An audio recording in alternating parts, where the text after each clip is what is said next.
You saw the parts of me no one ever protected. And I don't think you realized how rare that was, not because those parts were dramatic or impressive, but because they were quiet, unguarded, and usually hidden even from myself. I didn't plan to show you those places. I didn't prepare them. They surfaced on their own, the way truth does, when I finally feel safe enough to breathe. I'd spent most of my life protecting myself in ways that look like strength from the outside. I learned dearly how to stay composed, how to carry responsibility without complaint, how to make sure nothing about me seemed fragile enough to invite damage. People respected that version of me. Some even admired it. But admiration doesn't protect what lives underneath. It just looked past it. You didn't. You noticed the pauses in my voice before I answered certain questions. You noticed the way I went quiet after being open for too long. You noticed how I could handle pressure easily but struggled with rest. Those weren't flaws I talked about. They were patterns I lived inside. And somehow, without asking, you saw them. That's what startled me at first. I wasn't used to being seen that way. Most people either see the polished surface or the version of you that performs well in conversation. Very few people see the places that were never cared for properly, the places that learned to sow without the reassurance, the places that grew strong because they had no other choice. You didn't rush to fix those parts. You didn't dramatize them.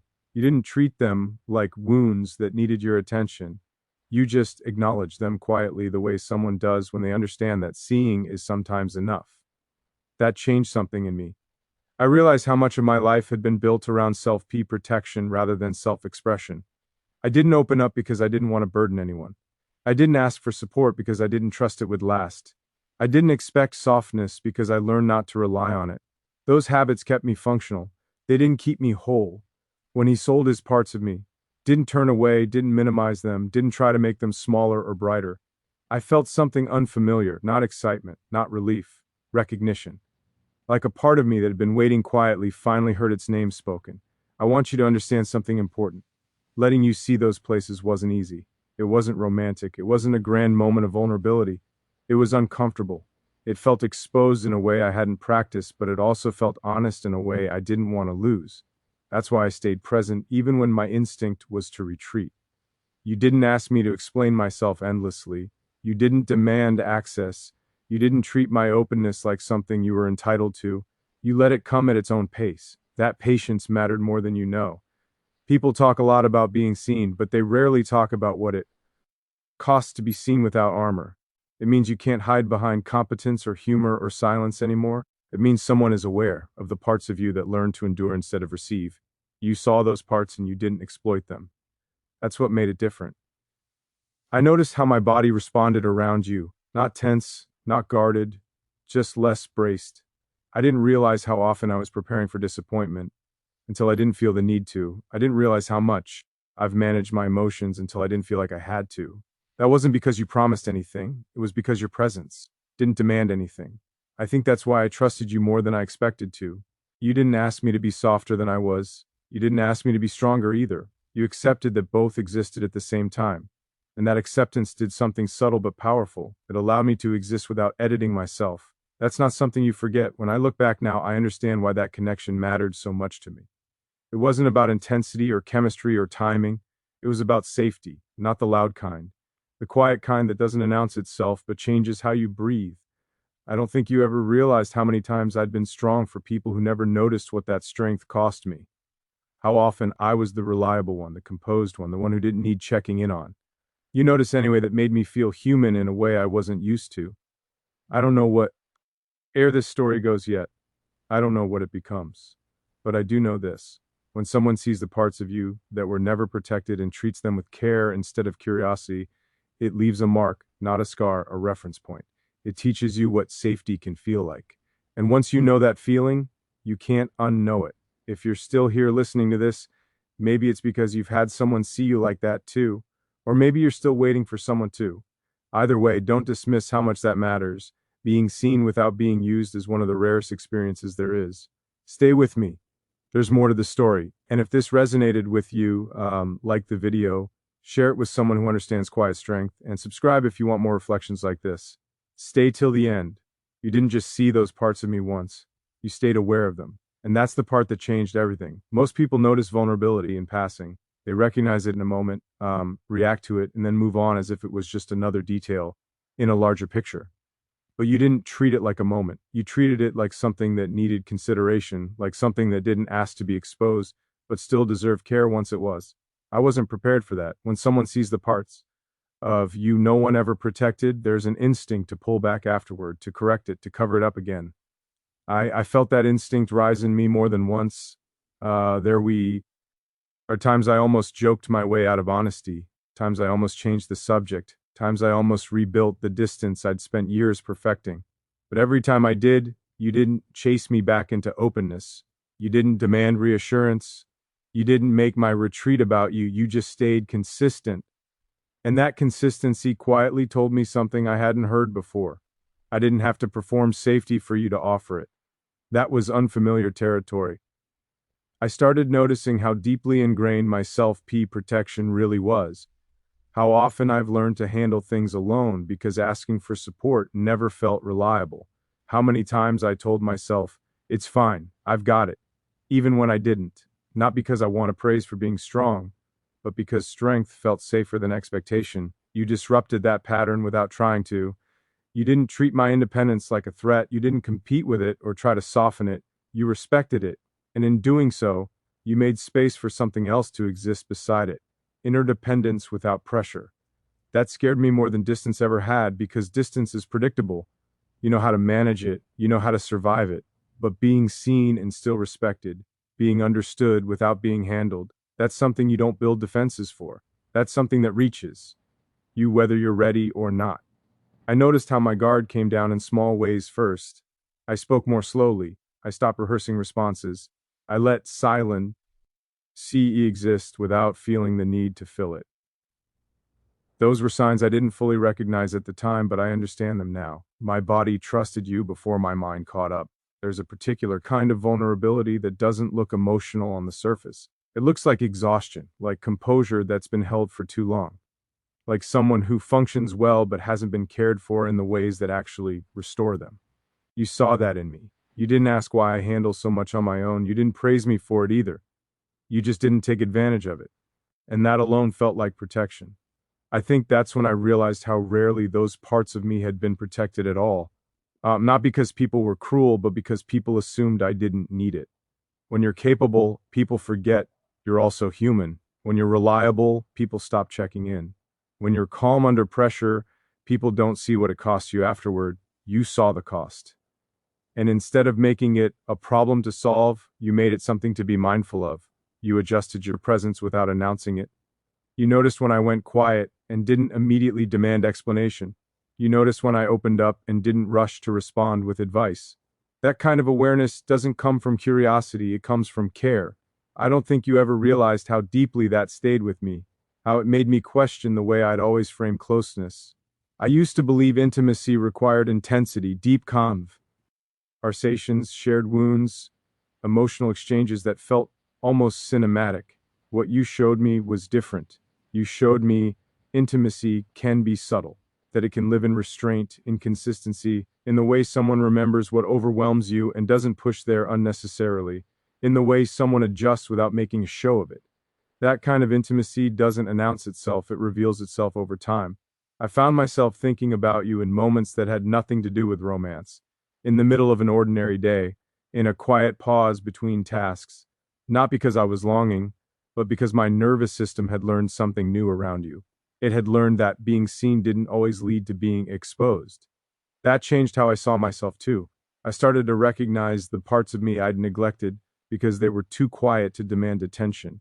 The parts that didn't break down, didn't cry out, didn't collapse dramatically, but still carried weight. I realized how much compassion I'd withheld for myself because I believed endurance was enough. You never told me to be gentler with myself. You modeled it, and that made me reflect on something uncomfortable. If I hadn't known how to protect those parts of myself, how could I expect anyone else to do it perfectly? You aren't responsible for healing them. You are simply aware of them. And that awareness alone created a sense of safety I hadn't experienced before. That's not something you lose easily. Even now, when I think about company, connection, I don't think about who impressed me or who challenged me or who mashed me intellectually. I think about who noticed me, without turning it into a spectacle, who treated my softness like something normal, not fragile or rare. You did that. And I want you to know how deeply that mattered, even if I never said it clearly at the time. Some truths don't surface until after you've had the space to understand them. This is one of those truths. You saw parts of me no one ever protected, and you didn't treat them like leverage. You didn't use them to feel close or powerful. You didn't expect anything in return for seeing them. You just held that knowledge quietly. That's a form of care most people never learn how to give. If I ever seemed hesitant or slow or cautious after that, it wasn't because I didn't feel something. It was because feeling safe without conditions was new territory for me, and new territory requires adjustment. I wasn't pulling away. I was learning how to stand somewhere unfamiliar without armor. I don't know what this means for the future yet. I don't know how this story continues, but I do know this. Once someone sees the parts of you no one ever protected and treats them with respect, it recalibrates your understanding of love. It raises the standard not in a dramatic way, but in a quiet, permanent one. You showed me that protection doesn't always look like defense. Sometimes it looks like restraint, like consistency, like not taking advantage of what's been exposed. And because of that, I will never again mistake intensity for care or attention for safety. I learned something real with you. And real lessons don't fade just because the moment passes. There's something that happens after you've been seen like that, after someone notices the parts of you no one ever protected and treats them with care. You don't go back to who you were before, even if that connection changes. Even if the story doesn't continue the way you imagined, something inside you has already shifted. I felt that shift slowly. At first, it showed up as awareness. I started noticing when I was about to default into old habits, the automatic I'm fine when I wasn't, the instinct to carry things alone, even when I didn't need to, the way I'd minimize my own needs before anyone else had the chance to. Those patterns didn't disappear overnight, but they stopped feeling invisible. You made them visible. And once something becomes visible, it can't be ignored the same way again. I realized how much of my identity had been built around being the one who doesn't need protection, the one who figures it out, the one who stays composed. People rely on you, admire you, lean on you, and you learn to accept that role because it gives you purpose. But purpose isn't the same as care. You were one of the first people who didn't confuse the two. You didn't need me to be strong all the time. You didn't reward my endurance with attention and then disappear when I softened. Didn't only show up when I was useful or impressive. And because of that, I started questioning something I'd never questioned before: why I thought being unprotected was just part of who I was. I started asking myself when that belief formed. I think it happened early, when being capable was praised more than being honest, when independence was encouraged, but interdependence was never modeled. When I learned that asking for help didn't always lead to support, but staying quiet always led to survival. Those lessons keep you alive. They don't teach you how to be held. You didn't try to unteach me any of that directly. You didn't tell me to change. You didn't frame my self-P protection as a flaw. You just didn't rely on it. You didn't take advantage of it. You didn't assume that because I could handle things I should. That distinction mattered more than I can explain. I noticed how my nervous system reacted around you, how I didn't feel the need to stay alert, how I wasn't scanning for shifts in tone or energy, how I wasn't preparing explanations in advance. Those are things you only notice once they're gone. I didn't feel like I had to earn your steadiness. And that's when another realization settled in, one that was harder to sit with. I had been surrounded by people before. I had been loved, admired, depended on, but I hadn't often been protected in the quiet ways that don't ask for credit. Protection isn't always dramatic. Sometimes it looks like not pushing when someone is already overwhelmed, like remembering what drains someone and not adding to it, like letting them rest without questioning their worth. You did those things without announcing them. That taught me something about what I deserve, whether or not the story continues. It taught me that I don't have to accept connection that feels extractive just because it feels familiar. I don't have to confuse intensity with intimacy or effort with obligation. I don't have to be the strongest person in the room to be worthy of staying. That lesson didn't make me bitter. It made me softer with myself first. I started giving myself the kind of care I've been waiting for externally. I stopped pushing past my limits just to prove something. I stopped measuring my value by how much I could carry. I started listening to the quieter signals: fatigue, hesitation, the need for reassurance, and responding to them instead of dismissing them. That's not something I would have done before. Being seen by you changed how I see myself. And I need you to understand something about that. It doesn't mean you're responsible for my growth. It means your presence allowed something to surface that was already waiting underneath. You didn't fix me. You didn't rescue me. You didn't make promises you couldn't keep.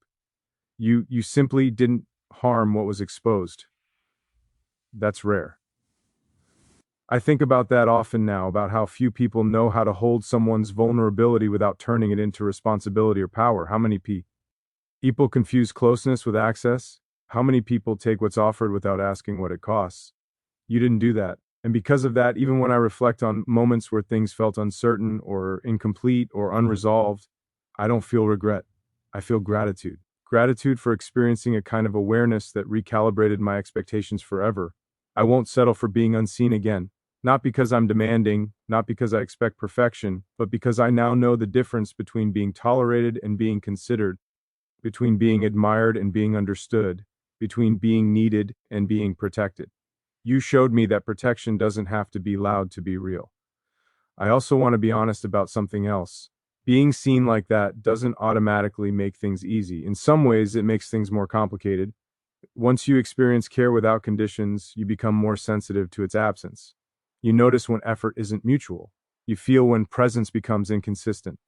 That awareness can feel uncomfortable at first, but it's also grounding. It keeps you from betraying yourself to keep something going. It keeps you from romanticizing what isn't actually supportive. It keeps you aligned with what your nervous system already knows. I don't know if you realize this, but you gave me a reference point I'll carry with me quietly. Not something I'll compare everyone to, but something that reminds me what safety can feel like. And that matters even if paths diverge. I don't need to dramatize what this connection meant. It doesn't need a label or a conclusion to be real. Some people enter your life not to stay forever, but to teach you how to recognize what's missing and what's possible. You did that for me.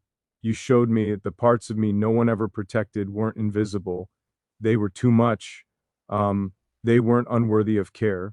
They simply hadn't been met with the right kind of attention before. And now that I know what that attention feels like, I want to accept less, not from others and not from myself. That's not entitlement. That's growth. And it started the moment you saw me and didn't turn away.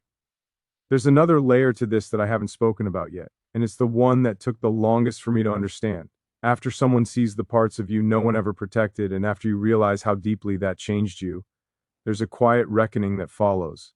Not with them, but with yourself. I started noticing how much of my life before you had been shaped by adapting. Adapting to environments, adapting to expectations, adapting to where people needed me to be so things could keep moving smoothly. I wasn't pretending. I was surviving. But survival has a way of becoming identity if you live inside it long enough. You didn't adapt to me. And that's what made everything else feel different. You met me where I was, not where it was convenient. You didn't require me to soften my edges or sharpen my strength to fit into your world. You didn't ask me to explain myself into something more palatable. You let me exist as I was, even when that version of me didn't have everything neatly organized. That forced me to confront a difficult truth. I have learned to feel valuable by being useful, reliable, and composed. But being valued for what you do is very different from being valued for who you are when you're not doing anything at all. You saw me when I wasn't forming. That realization stayed with me long after conversations ended. It followed me into quiet moments, into pauses where I would normally distract myself, into evenings where I sat with my thoughts instead of outrunning them. And in those moments, I started asking myself questions I hadn't asked before. Why did I equate being needed with being loved? Why did I feel guilty resting? Why did asking for care feel heavier than offering it? Those questions didn't come from insecurity. They came from clarity, from finally having a reference point for what consideration feels like. I also began to notice how often I had accepted relationships where my emotional labor went unnoticed, where my steadiness was expected, not appreciated, where my resilience was admired but never protected. I don't say that with resentment, I say it with understanding. People treat you the way you teach them to, and I had taught people that I didn't need much. You were the first person who didn't assume that. You didn't treat my calm as proof that I was unaffected. You didn't confuse my silence with strength. You paid attention to the spaces between my words, to the moments where my energy dipped, to the way I withdrew. Not because I didn't care, but because I cared too deeply.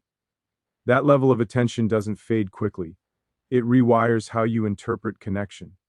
I noticed that after you, I couldn't go back to interactions that require me to explain my humanity. I couldn't tolerate being around people who dismissed subtle needs or joked away emotional weight. Not because I became rigid, but because I became aware. Awareness changes your tolerance. I also became more honest with myself about the cost of not being protected, how it accumulates quietly, how it shows up as fatigue you can't quite name, how it creates a baseline of alertness that never fully shuts off, how it convinces you that rest is a reward instead of a right. You didn't ask me to rest, you allowed it. That's a difference most people don't recognize. I want to tell you something I didn't say then because I didn't have the language for it yet. Being with you made me realize how much grief I'd stored inside myself. Not grief for one event, but grief for all the moments I had to grow up faster than I should have, for all the times I had to be strong because no one else was stepping in. You didn't try to open that grief, you just didn't ignore it. And somehow that was enough to let it breathe. I think that's why this connection felt grounding instead of consuming. It didn't pull me into intensity, it didn't create urgency, it didn't demand proof of feeling, it simply existed with steadiness. And steadiness is something you only appreciate once you've lived without it. There were moments when I wondered if you understood the weight of what you were doing just by being consistent. Probably not. People who offer care naturally rarely realize how uncommon it is. They don't count it.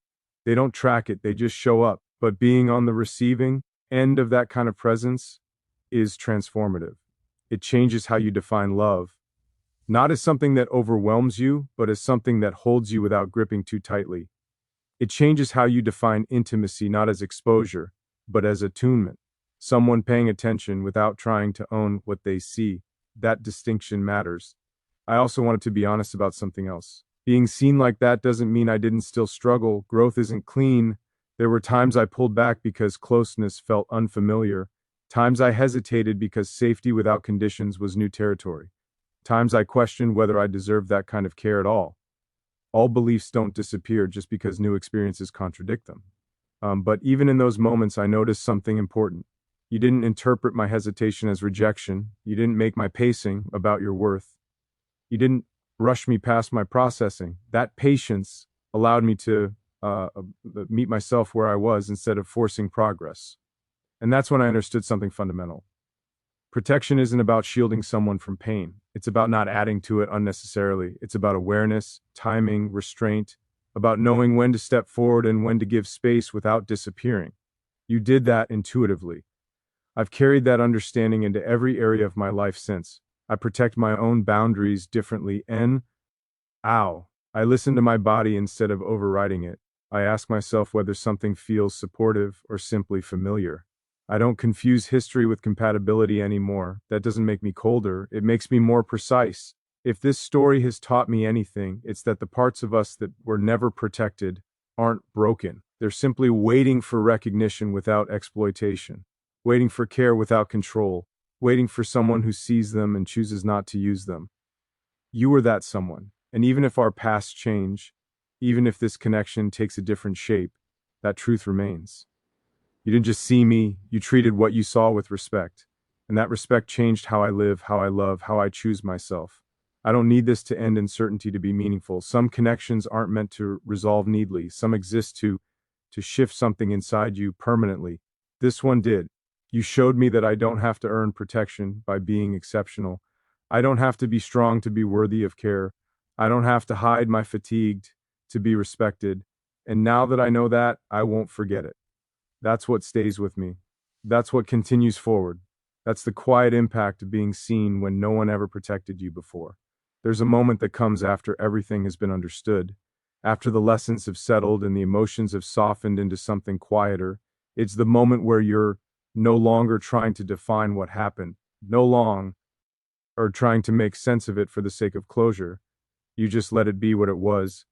That's where I am now. I don't replay conversations anymore. I don't analyze pauses or wonder what I could have said differently, not because it doesn't matter, but because it already did its work. The connection served its purpose, even if that purpose wasn't obvious while we were inside it. You saw the parts of me no one ever protected, and in doing that, you changed the way I protect myself. Now, I used to believe that self-P protection meant distance. that keeping people at arm's length was the safest way to survive. I thought if I stayed composed, capable, and quiet about my needs, nothing could really hurt me. What I didn't understand back then was that distance doesn't protect you. It just delays the moment you realize you've been alone for too long.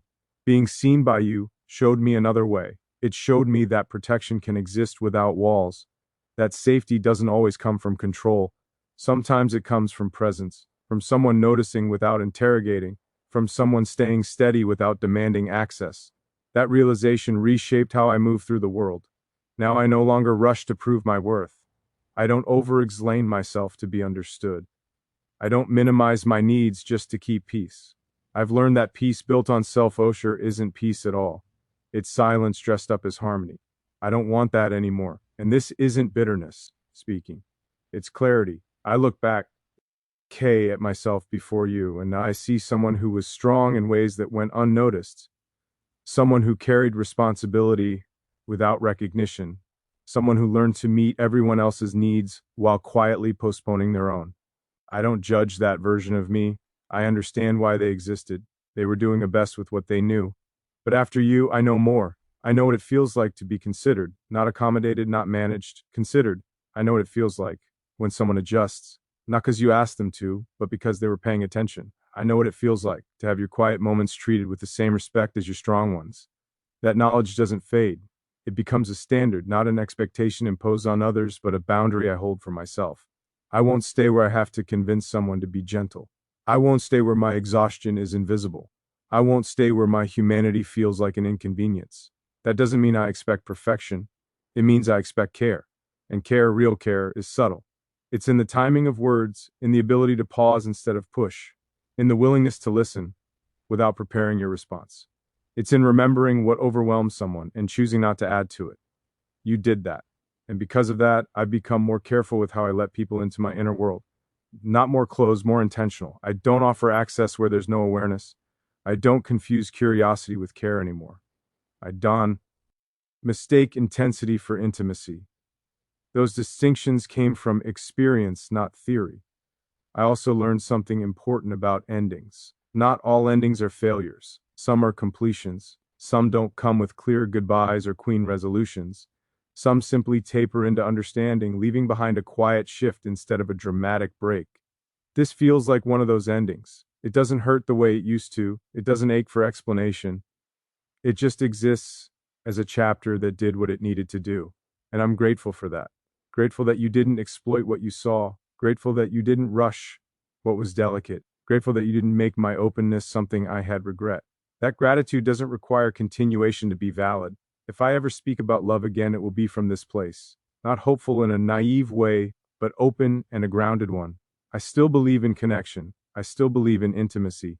I just believe now that the most meaningful connections don't drain you. They anchor you. They don't demand constant effort. They offer consistency. They don't ask you to be exceptional. They allow you to be human. That's what you showed me. And even if you never fully understood the impact of that, it doesn't change the impact itself. Some people enter your life not to stay forever, but to recalibrate you, to show you what's possible, to remind you of something you forgot you were allowed to expect. You were that person for me. So this is where I leave it. And OT with longing, not with regret, but with quiet respect for you, for myself, and for the growth that came from being seen when no one ever protected those parts before.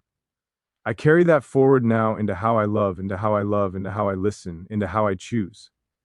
And that's more than enough. I want to end this the same way it all truly happened. Not with noise, not with answers that sound perfect, but with something real. The kind of real that only shows up when everything else goes quiet and there's nothing left to prove. When I think about you now, I don't feel the ache I thought I would. I don't feel anger or regret or even longing in the way people expect. What I feel is softer than that, heavier in a calm way, like standing in a place that once mattered deeply and realizing it changed you forever, even if you don't live there anymore. You saw the parts of me no one ever protected. And that didn't just affect how I felt about you, it changed how I felt about myself. Before you, I thought strength meant silence. I thought being low maintenance meant being mature.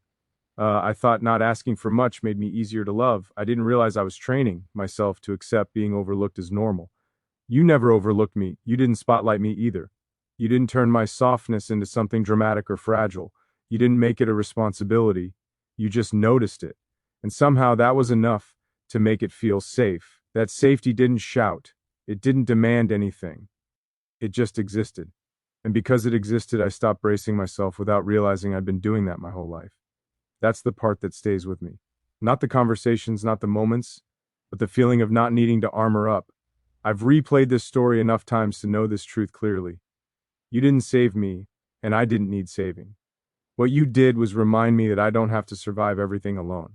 And once you learn that, you can't unlearn it. Even now, when life feels heavy, I pause differently. I check in with myself instead of pushing through. I ask quieter questions. I stop sooner. That didn't come from discipline or growth books or time. It came from being seen once properly. People underestimate how powerful that is. I don't need designing to turn into anything else to feel complete. I don't need a reunion or an explanation or a perfect conclusion. Some connections aren't meant to continue forward. They're meant to settle into and quietly change the way you move through the world. This was one of those. And I want you to know because this matters to say out loud. I never felt small with you. Even when I was unsure, even when I didn't know where things were going, I never felt like I had to become less to stay connected. That's rare. If there were moments I pulled back, it wasn't because I didn't care. It was because I was learning how to hold something gentle without gripping it too tightly. I was learning that safety doesn't disappear just because you don't cling to it. That lesson took time.